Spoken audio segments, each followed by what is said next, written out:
Bueno, y la Feria del Mango comienza. Yo me imagino que debemos hacer desde aquí algún reportaje especial. El 29 comienza la Feria del Mango. Sí, en Baní. En Baní, sí, porque aquí hay un Mejía, mi niño, de allá, de Baní, maroteaba, seguro, sus ancestros, porque él es capitaleño. Economista, Mejía Betances, qué bueno que esté por aquí.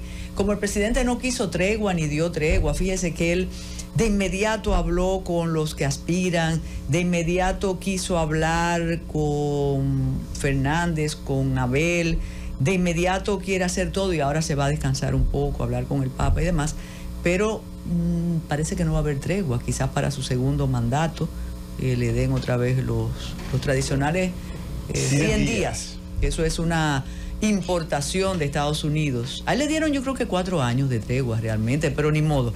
Pero ya se está hablando de inminencia de reforma fiscal. Ya no es una posibilidad, sino que no mintieron, lo dijeron los aspirantes, lo dijeron los candidatos y lo dijo el presidente. Le comentaba a Carolina que alguien me dijo ayer que había una propuesta alternativa, que era de extender el ITEVIS a un mayor número de productos y que así no vamos a sufrir. Pero si se extiende, sí podríamos sufrir. ¿Cuál es la mejor manera de hacer una reforma fiscal y por qué tenemos que hacer una reforma fiscal? Si aquí todo está tan bien y el arca tiene así cantidad de monedas y de pesos y de pesetas. Sin duda la cosa no está...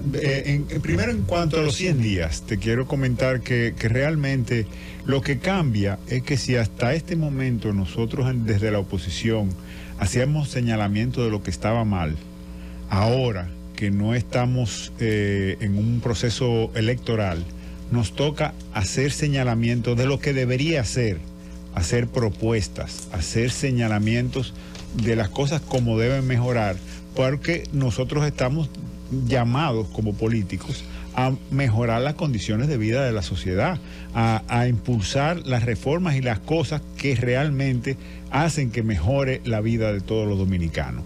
En ese sentido, la reforma fiscal es inminente, como bien tú decías, es algo que todo el mundo lo ha señalado, que no hay suficientes recursos a pesar de que el gobierno haya dicho que estaba muy bien. Es obvio, el endeudamiento que ha tenido la República Dominicana en estos 4 años es histórico, es el más alto de toda la historia para un cuatrenio, ha roto todos los récords habidos y por haber.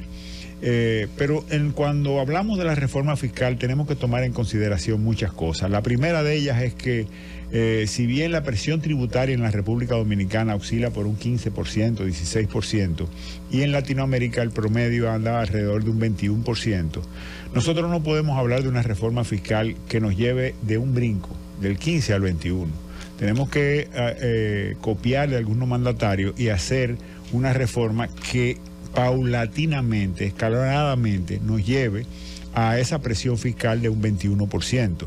Eso primero, lo primero que hay que hacer. Lo segundo, eso de expandir, el ITEVIS. Eso es peligroso. ¿Por qué? Porque ¿cuáles son los artículos que están exentos de ITEVIS? Son los artículos que suplen la canasta básica familiar. Y si tú te vas a subirle el ITEVIS a la canasta básica familiar, tú estás hablando de que la canasta básica familiar va a tener un incremento de un 18%, que corresponde a ese ITEVIS específicamente. Entonces eso hay que revisarlo, eso hay que analizarlo bien. Obviamente también una reforma fiscal tiene que ser políticamente viable. ¿En qué sentido? En el sentido de que no podemos provocar un estallido social y debe ser consensuado por todas las partes. Sin dudas implica sacrificios, pero no debe ser la clase media, que siempre es la que paga los platos rotos. No debe ser la clase media la que más se le cargue impuestos. El impuesto debe ser progresista, pues, de una manera que progrese en función de las mayores riquezas, que le carguen a la clase más rica la mayor cantidad. Y cuando hablamos de fiscal, hablamos del gasto también. También hay que hacer una revisión del gasto fiscal, porque nosotros rompimos récord de endeudamiento, pero también en el gobierno se rompió récord de baja de inversión de capital. Y es indispensable que cuando tú tomas prestado hagas inversiones adecuadas. Cuando tú cobras impuestos, hagas inversiones adecuadas de manera que el gobierno garantice desarrollo y crecimiento económico. Les pongo un ejemplo: la carretera que se hicieron a Bávaro, Punta Cana, el urbanismo que se hizo en toda esa zona de parte del gobierno, hoy genera que el gobierno pueda hablar de 10 millones de turistas, porque eso generó una inversión privada, una inversión internacional en esa zona para hacer hoteles, restaurantes y desarrollo inmobiliario que hoy nos da la capacidad para poder alojar los turistas que hoy están viniendo por esa inversión en infraestructura. Igual pasa cuando hacemos un camino vecinal. Hacemos un camino vecinal y fincas que estaban baldías, que no estaban siendo productivas, ustedes la ven cómo comienzan a desarrollarse. ¿Por qué? Porque ya el agricultor, el campesino, tiene cómo sacar su fruto de esa finca. También ve proyectos turísticos que se hacen en esa zona porque hay una carretera. O sea, hay que hablar, cuando se habla de fisco, no solo de los ingresos fiscales, sino de la inversión fiscal, el gasto fiscal que hace el gobierno, que sea adecuado. Pero con relación sobre todo a ese punto de los ingresos fiscales, ¿usted no ha pensado que quizás antes de hacer una modificación sería bueno también trabajar la parte de la evasión fiscal?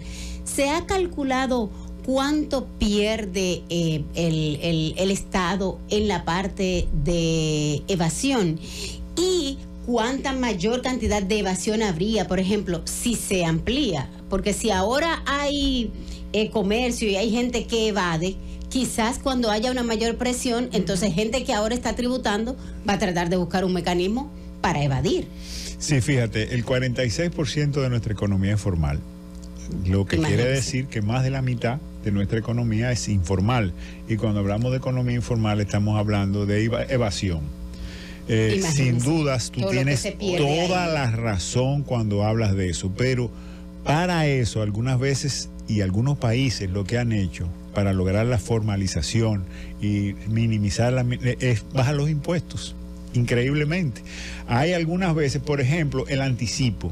Ese odioso anticipo del que tanto se ha hablado y tantas promesas han hecho muchos políticos y legisladores de que someterán un proyecto de ley.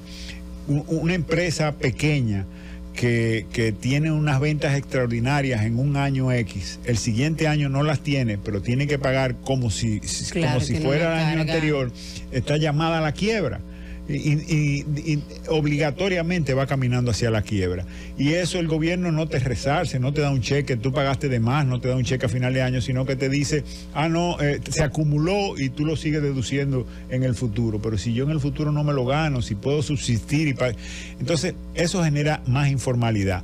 Sí, necesariamente, por eso hablamos de que debe consensuarse una reforma, porque esa es parte inminentemente importante, la evasión del fisco. Porque así como es malo que un político se robe los recursos del Estado, es exactamente lo mismo que un empresario y un ciudadano se robe los recursos que son del Estado, claro, por ley.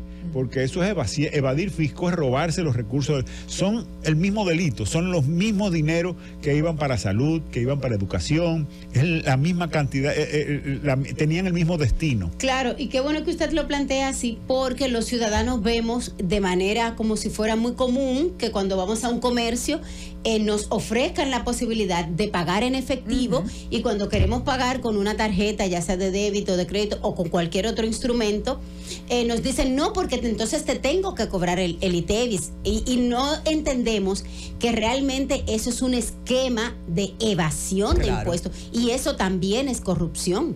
Estamos conversando con el economista y político Ramón Mejía Betances, a las personas que nos están preguntando. Mire, no solo eso, que aquí hay tanta hipocresía pública. Yo recuerdo cuando Juan Hernández dirigía, el inolvidable Juan Hernández, dirigía la DGI, le comentamos que en un lugar turístico, por allá por el norte, noroeste, había una cantidad de negocios que ahora tienen la protección de algunos políticos que representan la zona, que ellos no te cobraban ITEVIS y te cobraban en efectivo. Juan fue y pidió la cuenta y trató. Y esos son chinchorros, eso no importa. Pero mire, trató de pagarlos. No, le pidieron, no, páguelo en efectivo, que aquí no. Y era el director de DGI. Y él hacía la historia. Sí, eso fue una historia muy conocida. Sí. Realmente, y eso... Evasión con respaldo popular, pero déjeme decirle Pero usted algo. dice que son chinchorros, lo que pasa es que son tantos chinchorros. No, por eso, esos. Porque cuando usted habla de... no es demagogia decir... hay que cobrarle a quienes tienen más. Cuando uno entra a DGI, dice contribuyentes especiales. Los contribuyentes especiales son los que tienen grandes patrimonios. Y si a mí me llega una notificación de la DGI, yo le apuesto que a esos contribuyentes especiales no le va a llegar una notificación. Entonces, la política, la realidad, solo el presidente podrá hacerlo con su Cámara de Diputados, con su Senado, y será real que a la clase media nos van a dejar tranquilos.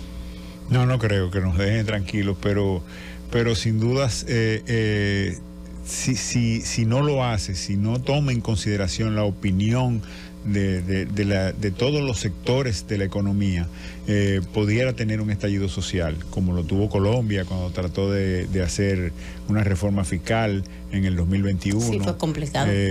No es tan fácil hacer una reforma fiscal, debe ser consensuado, y por eso ya usted ve como el presidente está comenzando a tener acercamientos y va a seguir teniendo acercamientos, porque sabe que tiene un reto, un verdadero reto de cara a hacer esa reforma. Con ese respaldo extraordinario que lo obtuvo en las elecciones. Bueno, es que un respaldo extraordinario, él ganó con un 31%. No, pero hay que sumarle la ayuda. Un 31% de los que votaron. Señores, si nosotros analizamos... Bueno, del padrón, yo pensaba que era su partido. Padrón, la aprobación del plebiscito que él llamó a plebiscito fue de un 31%. Los otros no sabemos que un 20 y pico tenía un voto contrario y el restante no sabemos cuál es su opinión. No creo que sea negativa, porque si no se hubieran parado a votar, pero tampoco es muy positiva porque no lo hicieron. Y si tú analizas en términos rápidos, la tarjeta Solidaridad, él habla de que hay 3 millones de personas con tarjeta de solidaridad. Si tú revisas los planes de pensiones que se han dado, son indiscriminados, grandes pensiones que se han dado a muchísima gente. Si tú revisas la nómina pública, contando los ayuntamientos, debe estar cerca de 800,000 ciudadanos. Entonces, si tú hablas de 3.5, me darían esos números más o menos de personas, incluyendo sus familias, y lograr solo 2.5 millones de votos, eso quiere decir dos cosas. Lo primero que quiere decir es que fue un voto clientelar. Y lo segundo es que la oposición fracasó en cautivar a la gente a un cambio. No le generó la esperanza.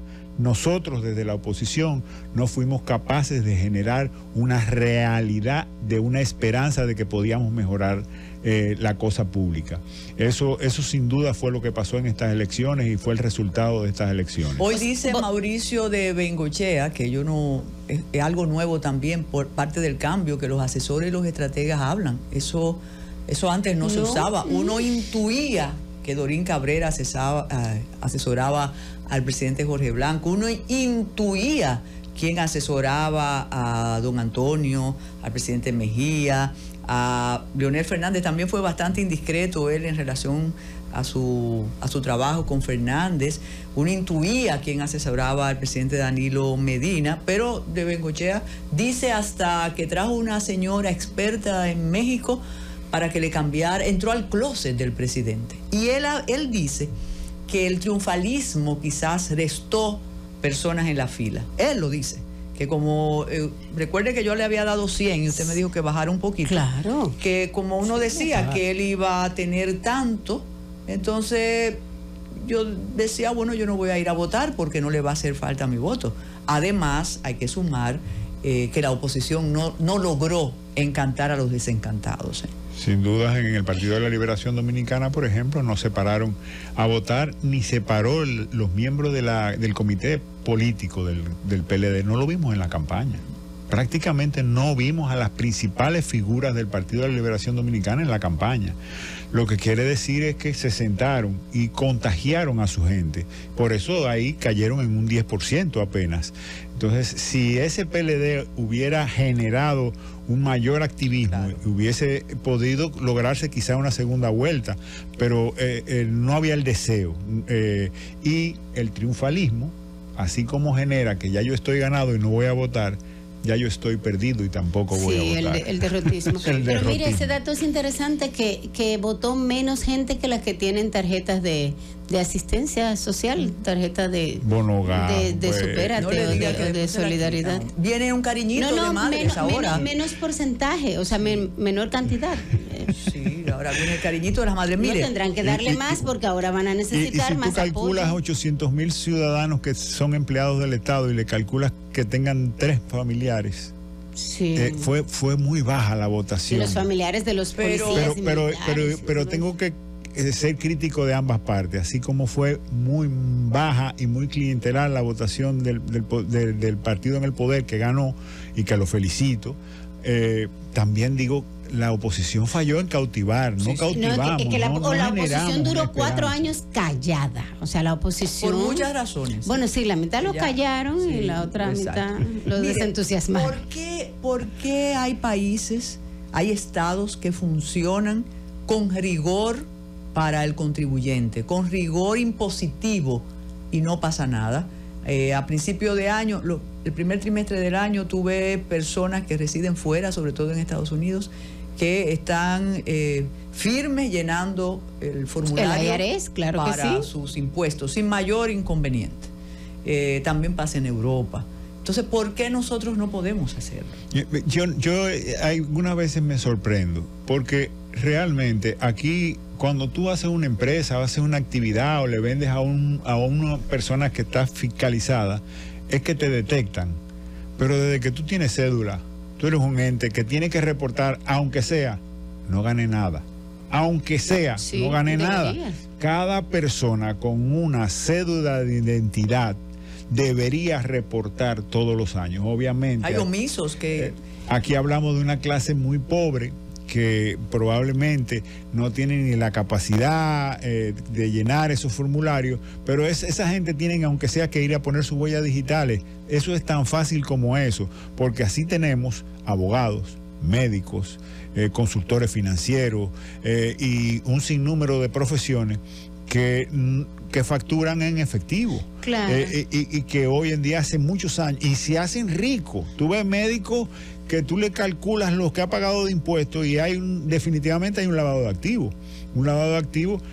Yo siempre digo que nosotros somos unos sueltos de confianza, presos de confianza, sí, porque realmente si vamos a la ley de lavado de activos y vamos a la mayoría de las casas de un barrio de alto nivel, vamos a ver que todos en alguna manera han hecho lavado de activos. Claro que sí. Además, aquí me está recordando alguien que parte del temor en elecciones pasadas para votar por alguien o en contra de, era que se decía en esos círculos de élite, no, mira que viene un ajuste fiscal, y como ellos acotejan su situación, y eso es cierto, y usted como asesor también financiero lo debe saber. Mire, preguntan la diferencia entre elusión y evasión fiscal.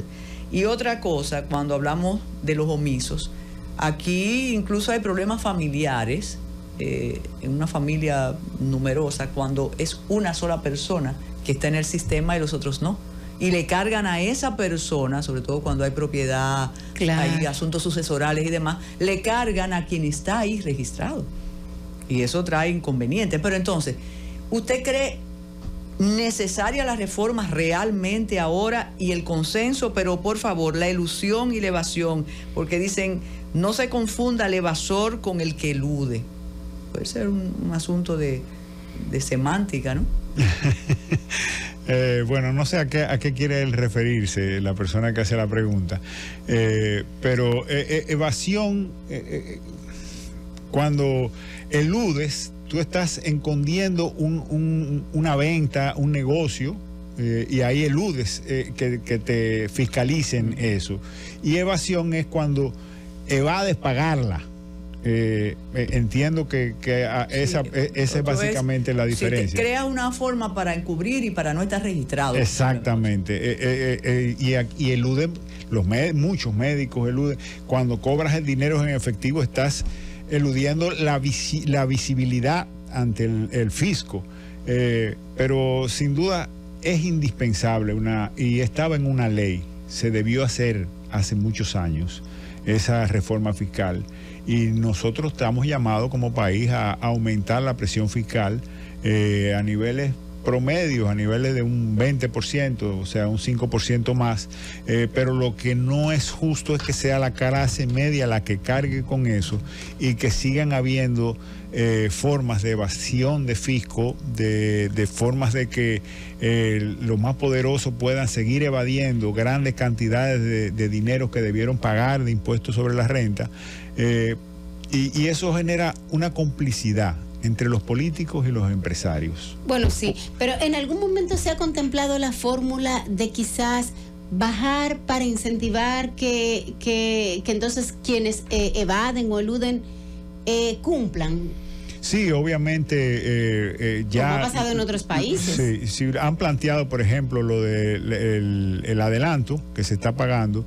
Eso, lo del anticipo. El anticipo, perdón, esa es la palabra correcta. El anticipo, eso debe reevaluarse totalmente, quizás pagarlo cada 3 meses, cada 4 meses, y en función de que tú tengas que haya relación entre lo que tú estás ganando este año y lo que te vas a ganar el año que viene. Ahora, lo de reducirlo, en ese punto habría que sentarse todos los sectores para poderlo ver y analizar un actuario, analizar el impacto. Porque, por ejemplo, Cerveza Presidente demostró en un momento dado, y disculpen el anuncio, que cuando le aumentaban los impuestos y aumentaba el precio, bajaban las ventas y las recaudaciones bajaban. Claro. Porque el aumento del precio generaba una reducción en la demanda que reducía eso. Y es lo mismo que tenemos que hacer con las empresas, hacer un estudio actuarial de manera que, digamos, si logramos bajar esto, vamos a lograr que entre esto, y en función a nuevo panorama vamos a ser más efectivos cobrando y vamos a cobrar mayor. Y se ha demostrado que hay figuras que han funcionado, como por ejemplo el régimen de tributación simplificada. Hay muchos profesionales independientes que se han acogido a ese régimen cumpliendo, y le pueden vender al Estado, le pueden vender a empresas formales y ofrecer sus servicios. Una pregunta. Entonces, si nosotros necesitamos una reforma fiscal, si tenemos un endeudamiento que amerita buscar más recursos, y entonces este equilibrio económico, este equilibrio social, estos anuncios de transformación en la infraestructura, ¿por qué se producen? Mira, realmente nosotros lo que hemos estado frenando el crecimiento económico, si nos vemos al año pasado, a mí no me gusta entrar en la discusión que tuvo el presidente Leonel Fernández y Luis Abinader de los 4 años, pero el año pasado fue el año más normal que tuvo el gobierno del PRM, y el año pasado apenas crecimos un 2.4%. Y no solo eso, si usted ve los señalamientos del Fondo Monetario, del Banco Mundial y de la CEPAL, decían que íbamos a crecer entre 4.5 y 5% para el 2023. Eso fue el pronóstico del 2023. Y nosotros crecimos 2.4. ¿Qué quiere decir esto? Que el gobierno defraudó a esos organismos internacionales, los defraudó porque no crecimos el potencial que teníamos. Nosotros tenemos que seguir creciendo. Nos piden una pausa importante ahora mismo. Regresamos. Para el turismo, con incentivos fiscales y ese tipo de cosas. Y eso se generó en diferentes zonas. Se hizo ahora en Santo Domingo recientemente, en el año, creo que 2013, se hizo para Santo Domingo, y ya ven la cantidad de hoteles que se ha generado en el casco central de la ciudad, del Distrito Nacional. O sea que no hay dudas de que cuando hay inversión, cuando hay deseos del sector oficial de generar el desarrollo de un área, pues se puede lograr. Se desarrolló el turismo. Hoy en día tenemos 2 grandes retos. Los 2 principales retos yo creo que son una mejor distribución de la riqueza, porque las desigualdades han crecido en la República Dominicana, y es indispensable, porque cuando hablamos de la delincuencia, cuando hablamos de tantos factores que hacen daño a la sociedad, el principal factor que puede mejorar esas condiciones son la igualdad, son que se bajen esas diferencias entre ricos y pobres. Eso es lo que va a hacer que la gente tenga más oportunidades y pueda desarrollarse. Ese es el desafío. El otro desafío, a pesar de que nuestra economía ha demostrado ser resiliente, en la pandemia se cerró el turismo y surgió las remesas y surgieron otras cosas que lograron mantener el desarrollo de la República Dominicana, pero nosotros tenemos que seguir diversificando. Es hora de que entremos al área tecnológica, que desarrollemos una área industrial en el área tecnológica. Tenemos oportunidades increíbles con los acuerdos de libre comercio que tenemos con Estados Unidos, Canadá, y también tenemos algunos acuerdos con Europa, y no lo hemos sabido vender. Nuestro cuerpo diplomático no ha ido a cada uno de los países a hacer una gestión de vender su país.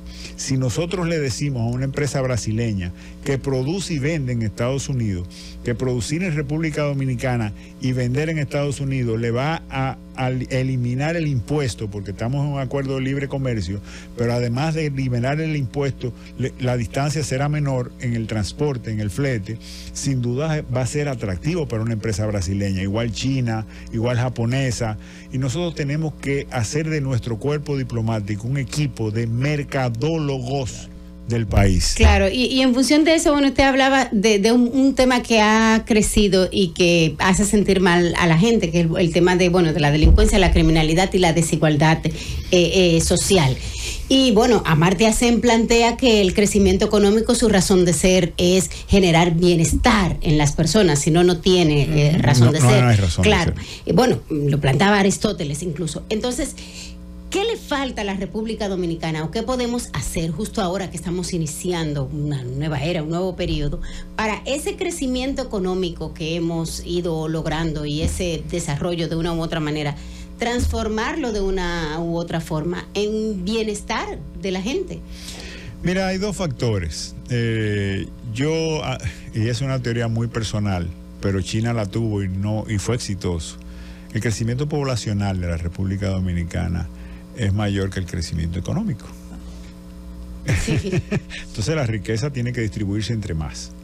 Eso es algo tan sencillo como eso. ¿Y cómo crecemos tanto poblacionalmente hablando? Bueno, tenemos una migración extraordinaria de los vecinos y hermanos haitianos, pero también lo tuvimos de venezolanos, y también nosotros tenemos un índice de natalidad por encima del promedio de los países desarrollados. O sea que eso genera que nosotros tengamos menos que distribuir entre más, y eso es importante que lo tomemos en consideración y comencemos a tomar medidas en ese sentido. El segundo aspecto es la educación. Nosotros necesitamos que nuestro pueblo esté mejor educado para generar oportunidades de desarrollo en tecnologías más avanzadas, porque muchas empresas tecnológicas, como lo que yo estaba hablando hace un momentito, deciden no venir a República Dominicana, a ir a un país donde tengan un mercado laboral que sí les sirva para ese desarrollo de esa industria. Nosotros no tenemos ese mercado laboral, por lo que el gobierno tiene que abocarse en ese sentido. Hacer esfuerzos extraordinarios para que mejore la educación. Ese 4% por el 4% no puede ser que sea un botín de guerra para el ministro de Educación de turno. No me estoy refiriendo a nadie en específico, sino de los ministros de Educación en específico. No puede ser que haya un botín y que antes nadie quería ser ministro de Educación y ahora se matan por ser ministro de Educación. No, ahí hay un 4% que debería ser para el desarrollo del profesorado, para el crecimiento de la clase de profesores, que puedan realmente generar más nivel de educación. Da vergüenza que en estos 4 años hay un sinnúmero de escuelas que están comenzadas y no fueron terminadas, y hemos estado hablando de la Freire furgones. Montpané en Los Jardines frente a Intec. Y eso es una muestrecita. Mire, tenemos que despedirlo, pero le agradecemos muchísimo su comparecencia. La gente dice que estuvo en una primera parte. Le deseamos éxito en su incursión en la política, desde la sociedad civil y desde el atrevimiento. como Así usted mismo. decía, que queremos Participando, cambiar hay que el hacerlo. país, pero tenemos que participar. Necesariamente hay Eso que es lo sumar. importante. Y nos queda en segundos algo. ¿Solo con turismo puede desarrollarse una economía? No, pero todavía tenemos mucho terreno por donde desarrollar el turismo. El turismo es muy vulnerable. Cualquier eso. problema de pandemia, ya lo vivimos, o bélico, que estamos por vivirlo, puede generar el freno total del turismo. Muchísimas gracias. Y ustedes, ahí llegó el gobierno que estaban esperando, el gobierno de la tarde. Y tengan excelente fin de semana. Y recuerden que las madres Claro que sí. se celebran el domingo. Así que felicidades, mamá, y no olviden el regalo. Bueno, un abrazo. Bueno, eso también es un regalo. Vaya a visitarla y acompáñela a la iglesia. Exacto. Buenas tardes.